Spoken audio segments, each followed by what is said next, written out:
전 재산을 모아서 사업을 시작한 사람이 있었습니다. 힘들게 사업을 시작했었는데 그만 어려워지고 말았습니다. 여러 가지 경기 사정 탓으로. 결국은 부도가 나기 시작하면서 여기저기에서 돈을 빌려 또 은행에서도 빌려서 다시 사업을 시작했습니다. 그러나 또다시 부도를 맞고야 말았습니다. 이제 할 수 있는 일이라고는 아무것도 없다고 느낀 그 사람, 무엇인가 또는 누군가가 끌려가듯이 어느 날 교회에 참석하게 되었습니다. 뒷자리에서 망연자실 한 채로 예배를 드리는 중에 목사님께서 설교하시는 중에 하나님 말씀 한마디가 자기 가슴을 들려왔습니다. 가슴에. 마치 자기 자신을 향하여 들려주듯이 기다렸다는 뜻의 그 말씀이 자신에게 들려왔습니다. 그런 다시 그는 일어서서 세상을 향하여 나아갔습니다. 병원에서 불편한 몸 때문에 진찰을 받은 결과 결국 얼마 남지 않은 암 선고를 받은 어떤 분, 치료하다가 이제 더 이상 손 쓸 수가 없는 상황에서 그는 갈 곳이라고는 산에 기도원으로 찾아갈 곳밖에 없었습니다. 기도원 마룻바닥에서 엎드려서 기도도 안 되고 하염없이 서러워서 눈물을 흘리고 있던 중 자식들을 생각하니까 통곡이 터져나왔던 그분,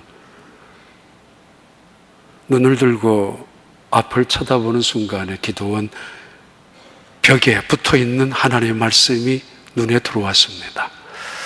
이제는 죽는 일 외에는 죽는 것밖에 없다라고 생각했던 그 사람에게 그 말씀은 하늘에서 내려주는 생명줄 같은 것이었습니다. 그래서 그는 다시 기도하기 시작했습니다.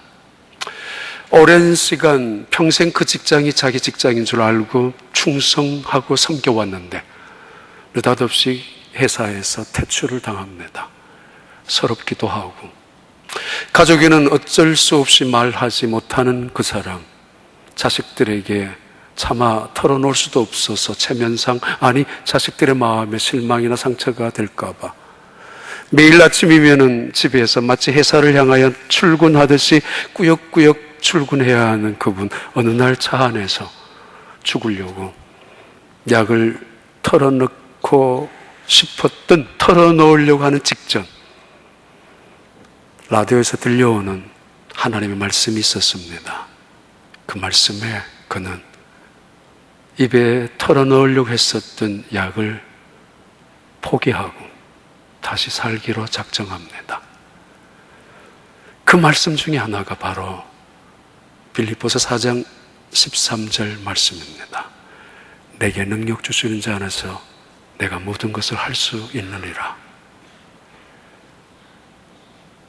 부도가 거듭되어지는 실패 속에서, 좌절 속에 있었던 그 사람에게도 그 말씀 한마디는 이 세상을 살아가는 용기가 되었고, 병원에서 더 이상 손 쓸 수 없다라고 말했던 그 말을 받았던 그 사람, 이제는 죽을 일밖에 기다릴 수밖에 없었던 그 사람에게 내게 능력 주시는 자 안에서 내가 모든 것을 할 수 있다라는 눈앞에 들어왔던 그 말씀은 그 가슴 속에 번개처럼 스쳐가는 놀라운 축복의 말씀이었습니다.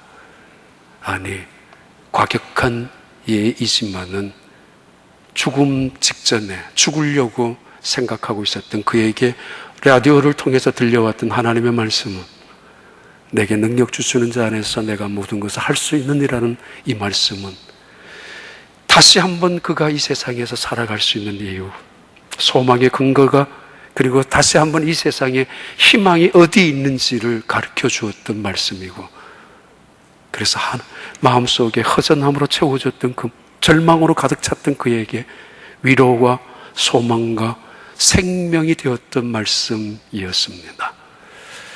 그게 예수 믿는 것입니다.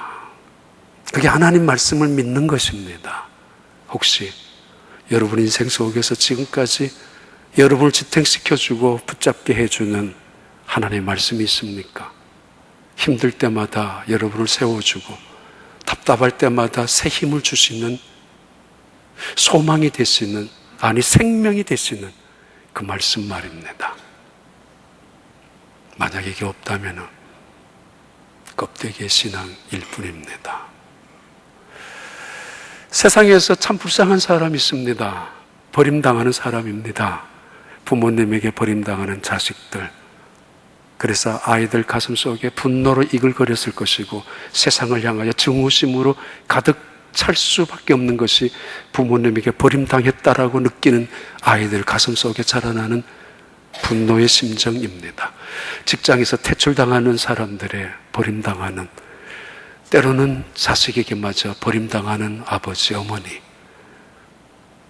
어느 날 어느 집에 전화가 왔습니다. 누구 맞습니까? 어느 사람이 당신 아버지입니까? 예, 당신 아버지가 여기에 이제 시신이 남아 있습니다. 빨리 찾아가세요. 그 연락을 받은 그 아들, 알겠습니다. 근데 한 일주일 지나야 될 것 같습니다. 출장 가야 됩니다. 아니, 아버지가 돌아가셨는데, 장례식을 해야 되는데, 출장이 바쁘다고 핑계대고 구실대는 자식. 누구도 보살피지 아니하는, 그래서 자식에게마저 버림당하는 부모님. 이렇게 불쌍한 일이 있을 수 있습니까? 이런 일이 있어서 될 것 같습니까? 이래서는 되지 않는 일인데, 그러나 때때로 이런 일들이 우리 주변에는 있습니다.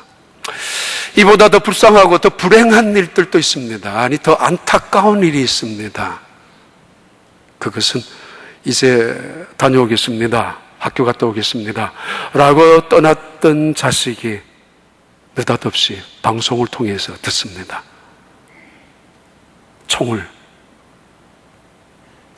통해서, 총기 사고를 통해서 죽었다고.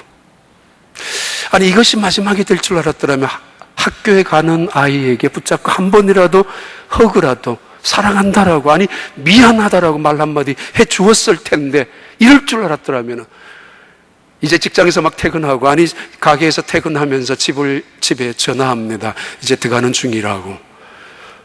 식탁에서 기다리는 아빠, 남편이 병원에서 전화 옵니다. 당신의 남편이 여기 있다고. 쫓아가 보면은 싸늘한 시선으로 기다리고 있습니다.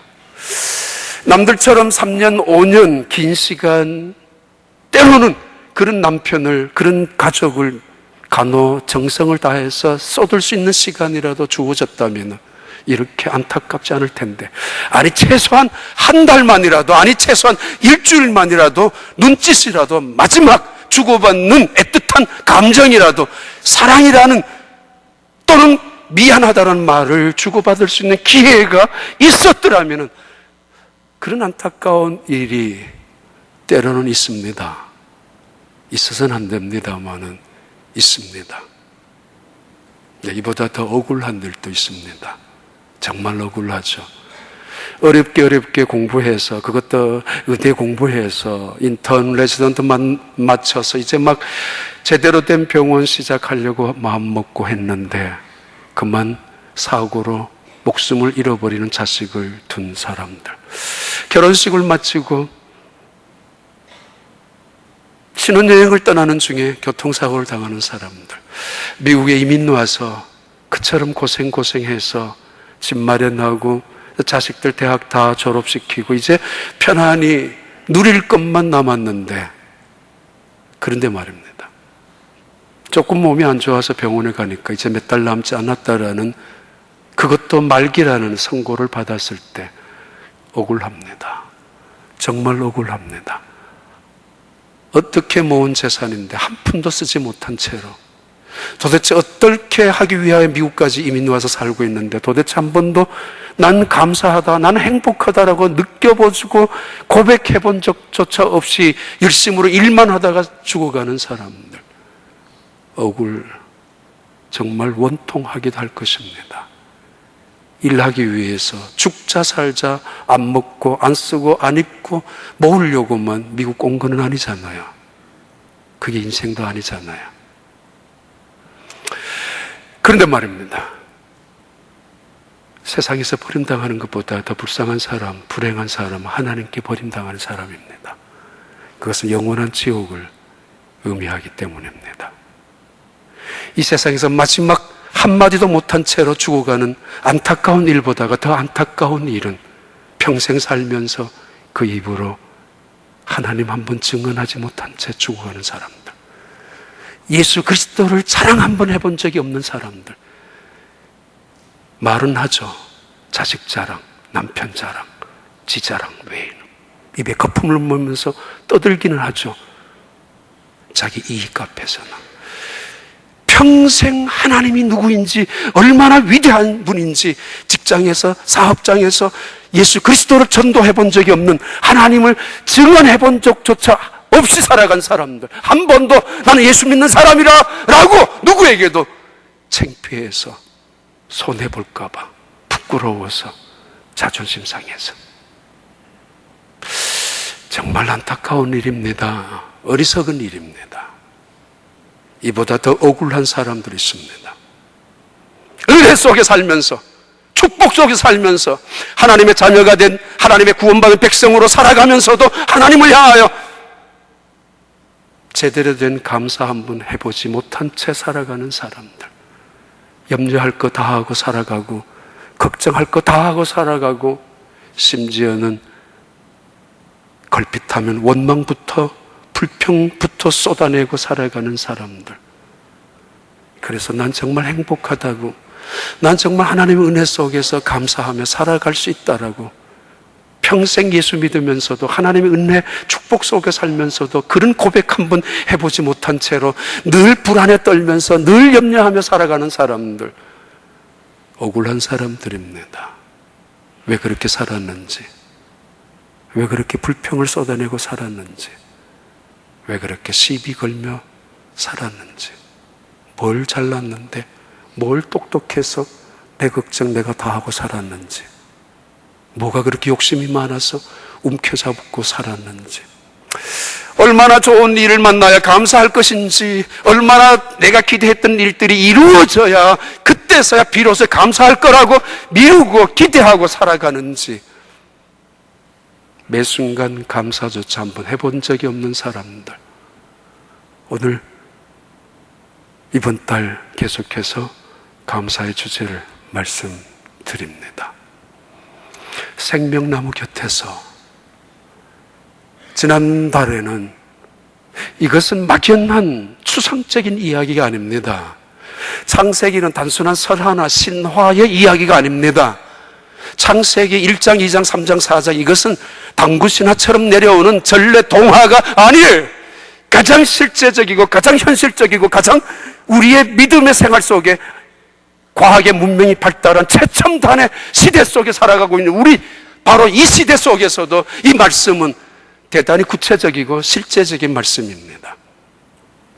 오늘의 우리가 어떻게 살아가야 되는 문제를 해결해 주는 해답이 있기 때문입니다. 생명나무 곁에서 지난 한 달 예배를 말씀을 드렸습니다. 이번 한 달 감사입니다. 선악을 알게 한 나무의 열매를 따먹을 것인가? 그래서 따져들며 불평거리를 찾아갈 것인가? 선악의 알매 나무의 그 근처를 서성거리면서 언제나 원망거리를 들추어내면서 시비 걸고 인생을 살아갈 것인가? 찾아보면은 불평거리 많습니다. 들추기 시작하면 원망할 일 충분히 있습니다. 생각해보면은 억울하기도 합니다. 내게는 왜 이런 일들만 이루어지느냐고 말입니다. 그러나 생명나무 곁에 있는 사람들, 그렇지 않습니다. 감사할 일만 있다면 감사할 수 있죠. 감사할 일만, 내가 원하는 일들만 이루어진다면 누가 강요하지 않는다 할지라도 감사합니다 라는 사람들 있을 것입니다. 그런데 말입니다. 감사는 우리의 옵션이 아닙니다.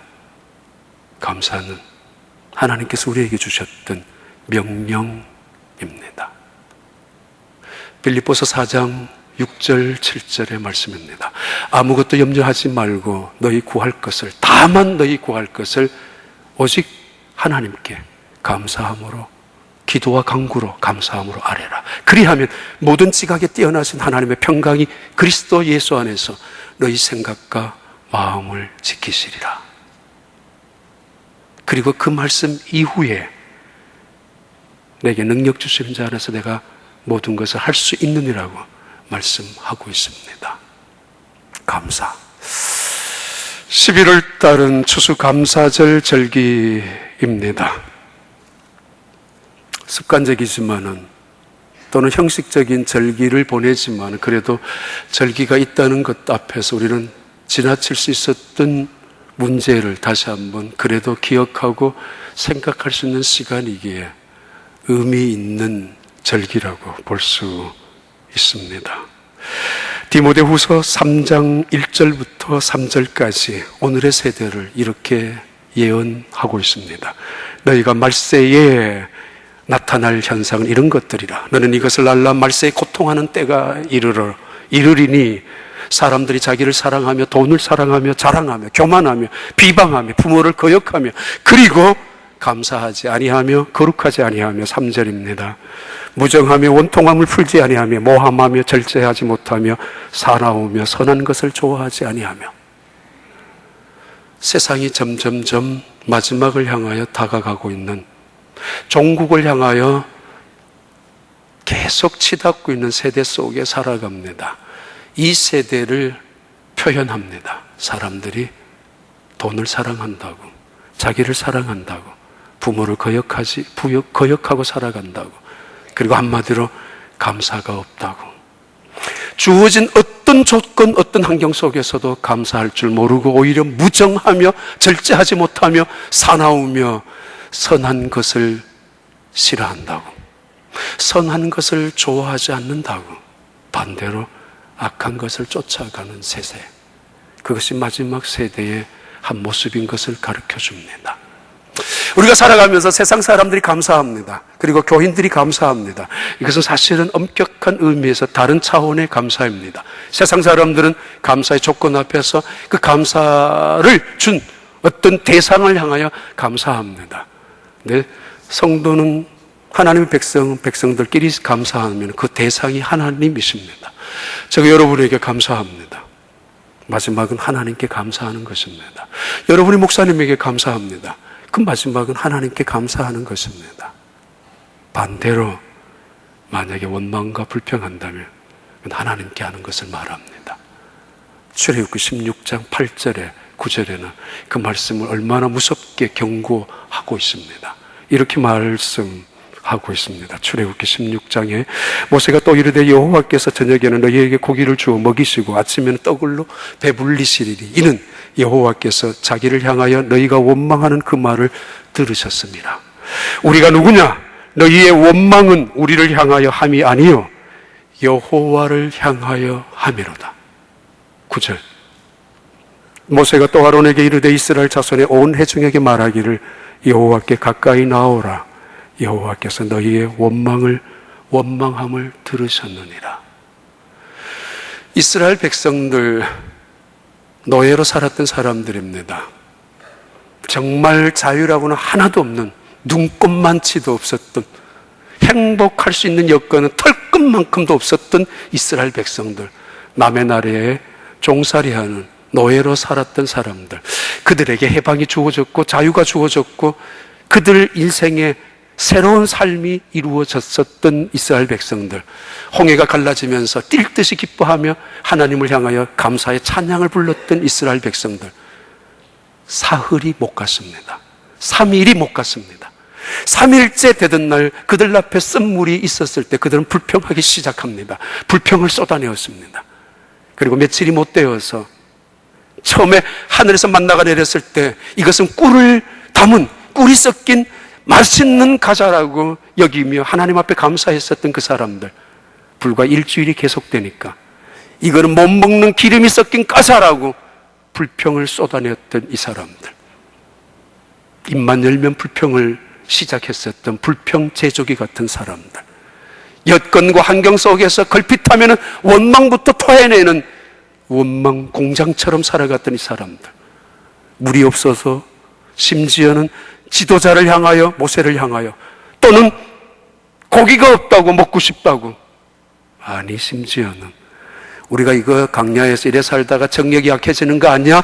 그때 부추를 먹었던 거 기억하면서 부추를, 정력을 달라라고, 이렇게 제 분수조차 모른 채로 욕심과 오만에 눈이 묻어 있는 인간들, 어떻게 구원받았는데 그 현실 앞에서 과거를 생각하고, 그 현실 앞에서 옛날을 생각하고, 옛날이 좋았던가? 노예였는데.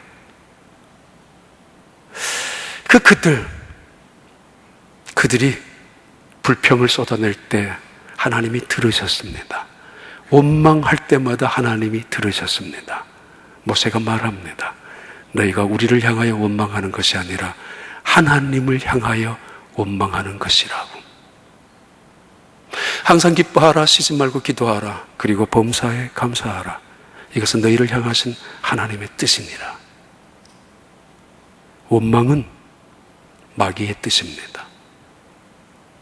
감사는 하나님의 뜻입니다. 불평은 마귀, 사탄에게 속한 것입니다. 그러나 감사는, 진실한 감사는 하나님께 속한 것입니다. 생명나무에 속한 것입니다. 원망과 불평은 마귀와 사탄을 기쁘게 하는 것입니다. 춤추게 하는 것입니다. 그러나 감사는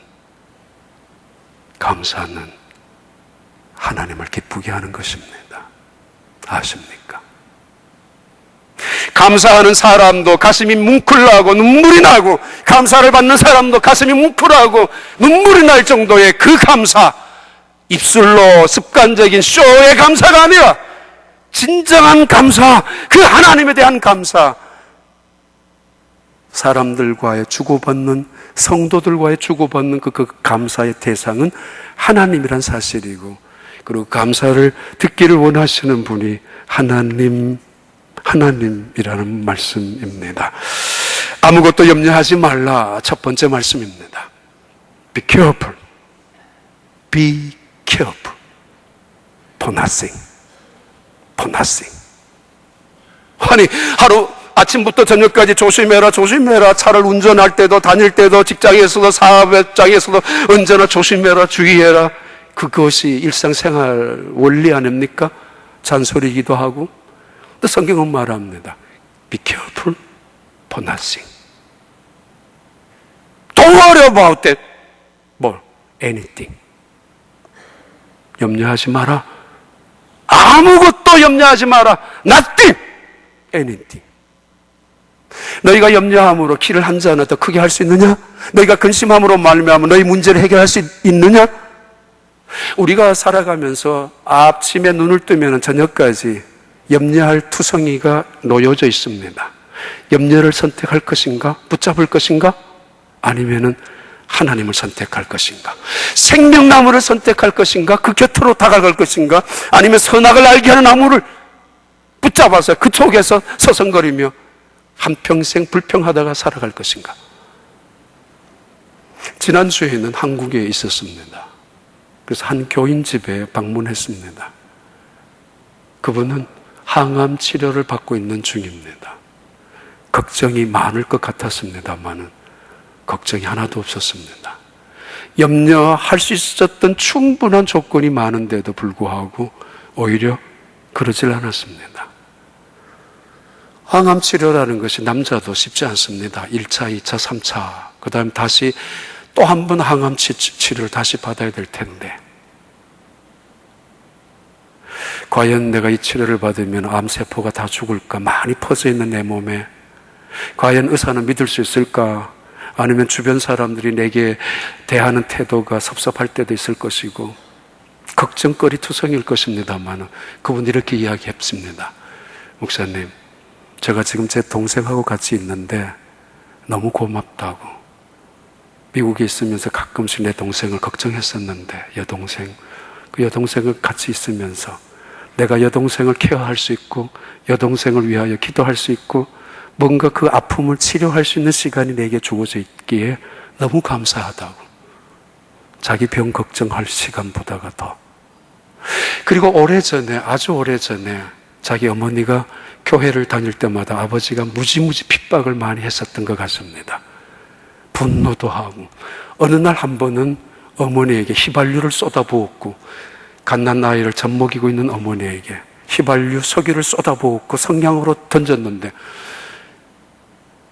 그만 그 엄마의 품에서 젖을 먹고 있는 아이가 휘발유가 쏟아지니까 울 거 아니에요? 앙 하는 우는 소리에 이 아버지가 정신이 번쩍 들면서 돌아보았는데 불이 붙어야 되는 가스니까 불이 안 붙더래요. 불이 안 붙었습니다.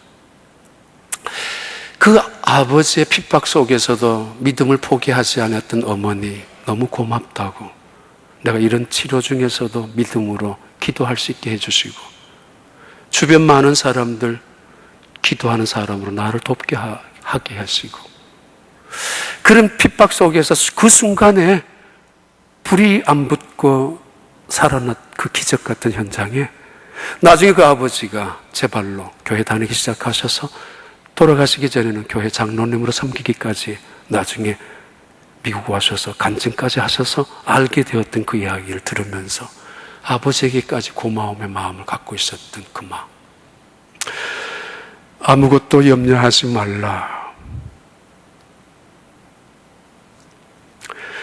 이 말씀은 하나님의 명령입니다. 하나님의 말씀입니다. 아무것도 염려하지 말라. 이유가 있을 것입니다. 하나님 우리를 사랑하기 때문에, 하나님께서 우리를 정말 귀히 여기시기 때문에 그 말씀을 우리에게 하시는 것입니다.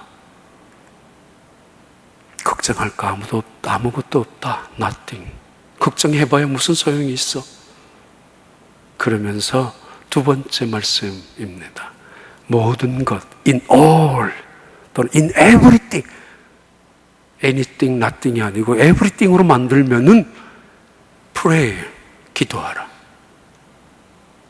기도하라. ask, 간구하라. 하나님께. 기도할 제목이 있다는 이야기죠. 감사할 수 있는 여건 속에 기도하게 되고 하나님께 나아갈 수 있는 기회가 있다는 것을 말합니다.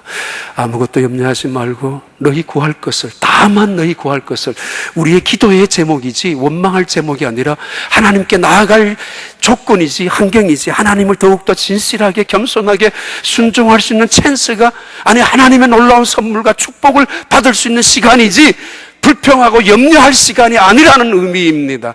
다만 너희 구할 것을, 모든 것들 속에 하나님을 택하라고. 하나님을 택하라고. 저 지난주에는 중국에 있었습니다. 작년에는 중국에 6월 달에 갔습니다. 갔을 때 중국에서 저한테 갈 때 헌금을, 선교지에 갔는데 선교지에 있는 교회에서 저한테 중국에 있는 한족 교회가 돈을 줬습니다. 그게 도대체 얼마인지도 모르고 받아왔습니다. 왜냐하면은 제가 병원에서, 한국에서 조그만 수술한다는 이야기를 가기 전에 들었던가 봅니다. 이 장로님을 통해서. 그래서 그분들이 오면은 병원비를 드려야 되겠다 하고 가지고 왔습니다. 오는 날 가방에 넣어주셔서, 사실은 큰 돈입니다. 거의 4,500위안 하니까 미국 가지고 와서 1년 동안 갖고 있다가 이번에 가서 다시 더 채워서 갖다 드렸습니다.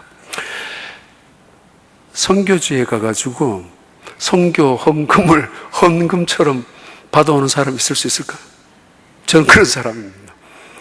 어린애한테 뭐를 뺏어 먹을 것처럼. 근데 그분들이 고마운 마음을 갖고 있다는 것입니다. 더군다나 중국 사람들이, 속을 알 수 없는 그 사람들은, 한국 사람들도 그런 사람들이 있지만은, 근데 우리가 15년, 17년 동안 그 희남현이라는 곳, 부광이라는 곳은 약 15만 명이 있는 도시입니다. 지방 도시이지만은 하나는 한족교회가 있고 하나는 조선족교회, 두 교회만 있습니다. 15만 되는 도시에 두 교회를 우리 신장로님 계실 때부터 돕기 시작해서 건축을 하고 지금까지 돕는 중인데, 그 지역을 중심해서 흩어져 있는 한족교회와 조선족교회 지도자들이 제가 가면 늘 모입니다. 모여서 지도자 교육을 하게 됩니다. 그리고 세례식과 성찬식을 하게 되는데, 그게 고마워서, 저한테 고마운 게 아니었을 것입니다. 미국에 있는 우리 교회가 고마워서 감사의 표현으로 그만한 돈을, 그 중국에 있는 한족 교회를 담당하는 분은 조선족 여자 전도사님이십니다. 그분이 이야기했습니다. 얼마 전에 스촨성에 지진이 났을 때도 헌금했는데 이거 반밖에 안 나왔다고. 중국 사람들 헌금 잘하지 못합니다. 근데 목사님한테 이만큼 나왔다고. 고마움 때문에. 그리고 이번에 다시 되돌려 줬습니다. 그리고는 겨울에 석탄, 겨울에 가면 힘든 게 석탄을 떼야 되니까 주중에부터. 그러니까 겨울을 잘 못 가는데 너무 춥고 하니까 석탄 연료비로 주고 왔습니다만은, 주고 오니까 그 교회에서 다시 저한테 양복을 사줬습니다. 중국에서 최고로 좋은 양복 말입니다. 선교지에 가서 양복 입고 오는 사람 말려보라 그래봐요. 그만큼 전 솔직히 말해서 저 돈 하나도 안 쓰고 교인들 헌금 가지고 도와주고 왔는 것 뿐이고, 그리고 세례식하고 주고 왔는데 그분들은 고마움을 갖고 있는 것입니다. 감사를. 아무것도 염려하지 말고 다만 너희 구할 것을 기도와 간구로 하나님께 아뢰라. 감사를 선택하라는 것입니다. 어떤 순간 속에서도, 어느 순간 속에서도 마땅한 일, 당연하다고요? 더 큰 거가 있어야 된다고요? 이거는 내 것이라고요? 이건 내 노력의 결과라고요? 한국 사람으로서 최초의 우주선을 탔던 이소연이라는 우주인이 있습니다. 우주인? 그럼 이상하네. 우주 비행사가 있습니다. 그분이 러시아 우주선을 타고 한국 사람으로서는 최초로 우주에 나가서 지구를 돌아보고 왔습니다. 아침 편지라는 그 자리, 전기 간행물에서 인터뷰 기사를 보았습니다. 근데 아무리 찾아보아도 그분이 예수 믿는 거는 모르겠습니다만 그 인터뷰 기사가 이런 것입니다. 내가 우주에 올라갔을 때 가가린이라는 소련의 최초의 우주인 그 사람처럼 대단한 말을 할 거라고 기대하고 갔었다고. 신은 없다, 이런 위대한 말 같이 말이에요. 그런 놀라운 말을 하고 싶었는데 올라가서 지구를 돌아보는 순간에, 온 세계를 돌아보는 순간에 한마디도 할 수 없었다고. 그 신의 창조라는 그 작품 앞에서, 그 위험 앞에 압도당해서 그냥 감탄사, 와. 지구를 바라보는 그 아름다움 앞에서. 그리고는 이렇게 인터뷰했습니다. 내가 과연 저 지구에 살만한 자격이 있단 말인가? 내가 과연 저 지구 속에서 살아가는 존재로서 가치가 있단 말인가? 지금까지 해를 끼치지 않았을까? 독을 드러내진 않았을까? 왜? 우주선을 타고 올라가면은 숨 한 번 쉬는데 드는 경비, 장비, 인력, 경비, 대가가 얼마나 지불되어지는지 알고 있기 때문입니다. 우주선을 타서 우주 밖에, 지구 밖에만 나가면 그 돈이 천문학적인 숫자라는 사실을 알기 때문에. 지구에서 숨 한 번 쉬는데 돈 내고 쉬든가요? 지구에서 이 세상 살아가면 걸어가는데 뭐 장비가 필요하든가요? 이 땅에 걸어가는데? 우주선을 타는 사람들 장비 없이는 죽습니다. 돈이에요. 천문학적인 돈입니다. 그분이 이야기했습니다. 과연 내가 저 지구에 살 수 있는 자격이 있단 말인가? 저 축복의, 저 은혜로 넘치는 지구 덩어리, 신기한 선물로 가득 차 있는 그 지구 덩어리에 내가 해가 되지 않을까? 무슨 우리가 자격이 그렇게 많다고, 무슨 우리가 채권자라고 심심하면 원망합니까? 불평합니까? 민수기 14장 볼까요? 그 말씀이 얼마나 위험한 말씀인지 민수기 14장의 말씀은 이렇게 우리에게 아주 주의와 경고를 합니다. 여호와께서 모세와 아론에게 말씀하여 이르시되 27절에 나를 원망하는 이 악한 회중에게, 어쩌다가 불평 한번 하는 거 뭐 어때요? 아니 어쩌다가 남들 다 하는 원망하는 그 자리에 들어가는 거 뭐 어때요? 그런데 회중을 통틀어서 말합니다. 악한 회중이라고. 주의하셔야 합니다. 이건 습관이고 태도이고 이건 가장 소중한 인생의 문제이기 때문입니다. 나를 원망하는 이 악한 회중에게 내가 어느 때까지 참으랴? 이스라엘 자손이 나를 향하여 원망하는 바 그 원망하는 말을 내가 들었노라. 28절입니다. 같이 읽습니다. 그들에게 이르기를 여호와의 말씀에 내 삶을 두고 맹세하노라. 너희 말이 내게 들린 대로 내가 너희에게 행하리니. 29절. 너희 시체가 이 광야에서 엎드려질 것이라. 무서운 말입니다. 무서운 말입니다. 당연한 것이라고 우겨대지 마십시오. 마땅한 것이라고 내 몫이라고 그냥 언제나 자신만만하지 마십시오. 이 세상에 당연한 건 아무것도 없습니다. 마땅한 것은 도둑으로 없습니다. 내 힘으로 얻었다고요? 그래서 자랑할 것밖에 없더라고요. 감사할 일이 뭐냐고요? 당연한 것이니까. 그래서 오히려 적다고 불평하고 원망하는 사람들 아닙니다. 아닙니다. 이 세상은 그렇지 않습니다. 감사를 방해하는 욕심, 감사를 방해하는 시기심, 감사를 방해하는 교만, 이것은 마귀에게 속한 것입니다. 사탄에게 속한 것입니다. 죄의 뿌리입니다. 결국은 죄가 원망과 불평을 하는, 결국은 마귀와 사탄이 우리를 원망과 불평하는 사람으로 만드는 것을 의미합니다. 아무것도 염려하지 마라. 너희 구할 것을 오직 감사함으로 하나님께 아뢰라. 감사를 선택하고 감사를 붙잡고 나아가라는 이야기예요. 하나님의 명령이기도 합니다. 군대에서 상관의 명령을 불복종한다면 영창감입니다. 전쟁 중에서는 사살해도 될 것입니다. 직장에서 상사의 말을 가벼이 여기고 없인 여기고 무시하는 부하 직원이 있다면 퇴출감입니다. 공무원이 정부의 지시를 무시했다면 징계감입니다. 자식이 아버지 어머니의 말씀을 가벼이 여긴다면 아버지 어머니의 마음에 한이 될 것입니다. 저 자식이 언제나 사람 될고, 저 자식이 언제나 내 마음을 앓고. 세 번째 나아가서 이 말씀은 우리에게 선택하라. 염려를 하든 또는 감사를 하든 기도하든.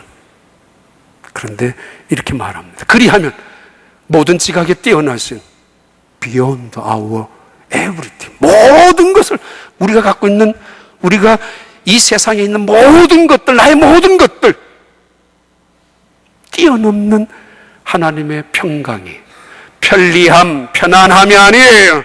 우리는 편리함을 추구합니다. 편안함도 추구합니다. 지향합니다. 그래서 더 큰 것, 더 좋은 것, 더 화려한 것, 더 아름다운 것, 더 귀한 것들 붙잡으려고 그 속에서 감사가 있을 줄 알고, 아니 그 속에 행복이 있을 줄 알고 살아갑니다마는, 그러나 말입니다. 침대 없으면 바닥에서 자면 되고, 이불 없으면 그냥 자도 됩니다. 불편한 게 못 사는 게 아닙니다. 그러나 평안하지 못하면, 불안하면 못 잡니다. 두려우면 못 잡니다. 염려와 근심이 있으면 못 삽니다. 이유는 아무것도 염려하지 말라고 했는데 염려하느냐? 그럼 너가 선택했으니까 너가 책임져. 너 인생 너가 고달픈 거야. 너 인생 너가 책임졌으니까, 선택하고 책임졌으니까 너가 스스로 해결해야 돼 라는 이야기입니다. 그러나 감사를, 생명을, 하나님을 선택하여 기도의 자리로 하나님을 향하여 에스킹 하는 사람들, supplication, petition, 간구와 아주 간절한 마음으로 하나님을 향하여 기도하는, 하나님을 붙잡을 때에 하나님께서 내가 책임져 줄게 인도하시는 것입니다. 내게 능력 주시는 자라서 내가 모든 것을 할 수 있느니라라는 이 단순한 말씀, 아니 놀라운 하나님의 생명의 말씀은 죽음을 앞두고 있었던 사람, 절망 속에 있었던 사람, 이제는 죽는 것을 선택하고 결정할 수밖에 없었던 그 사람에게 던져주었던 메시지의 의미는 생각이 바뀌어졌을 것입니다. 내가 왜 죽지? 그래, 맞아. 하나님을 선택하면 되지 않느냐라고. 감사할 것을 먼저 찾아냈을 것입니다. 목숨이 붙어 있는데, 내 가족이 있는데, 내가 이렇게 걸어 다닐 수 있는데, 아직도 내가 하나님을 향하여 기도할 수 있는데, 그래서 내가 풍부에 처할 줄도 알고 자족한다는 이야기예요. 내가 모든 일체의 비결을 배웠다라는 이야기는 살아가면서 배우는 건 뭘 배워요? 요령을 배운다고, 수단을 배운다고, 처세를 배운다고요? 이야기 아니에요. 살아가면서 배우고 배우는 일은 만족, 감사를 배우는 것이고, 일체의 비결, 감사를 어느 순간 속에도 감사를 배웠다는 것입니다. 후회하는 인생, 감사하지 못하고 그 순간에, 억울한 순간, 그 순간에 행복하지 못하고, 언제나 행복이란, 감사는 남의 것인 양, 나는 언제나 불행한 사람인 것처럼 살아갔던 사람들, 억울한 사람들입니다. 하나님 믿는 게 뭘까요? 수도원과 감옥의 차이를 아십니까? 규격된 틀 안에 살아갑니다. 제한된 시간이 있습니다. 규율이 있습니다. 감옥과 교도소와 수도원의 차이는 하나입니다. 감사가 없습니다. 수도원, 거기는 감사가 있습니다. 감옥, 불평뿐입니다. 원망뿐입니다. 가정에도 부부가 감사를 하지 않는다면, 두고 봐, 자식 키울 때까지 대학만 들어가면은, 결혼만 시키면은 내 자식 아빠 없는 자리에 결혼식장에 들어갈 수 없으니까 두고 보라고. 그 집안은 감옥, 교도소일 것입니다. 자식이 아버지에게, 어머니에게 말은 하지 않지만, 두고 보라, 내 이 더러워서 이 집 안 산다고, 내 나이만 되면은, 내 능력만 되면 뛰쳐나갈 거라고, 나 이제 간섭받기 싫다고, 이제 나는 이 집에서 더 이상 있고 싶지 않다고, 죽지 못해 있을 뿐이라고 말하는 자식, 그걸 눈치 못 챌까요? 아버지, 어머니가 가슴이 미어질 거예요. 답답할 거예요. 어떻게 키운 자식인데, 어떤 자식인데 말이에요. 범사에 감사하라. 이것이 너희를 향하는 하나님의 뜻이니라. 너희를 향하는. 기도하겠습니다. 하나님 아버지, 주님의 은혜로, 주님의 사랑과 긍휼로, 자비로 늘 우리를 채워주시고 인도하시고 지켜주심을 진심으로 감사합니다. 아버지 하나님, 오늘 또 우리의 주어져 있는 모든 여건 속에서 진정으로 하나님을 향하여 감사할 수 있는 저희들이 되도록 축복하여 주시고, 감사가 메말라지는 메마른 인생 속에 살지 아니하도록 우리를 붙잡아 주시옵소서. 예수님 이름으로 기도하옵나이다.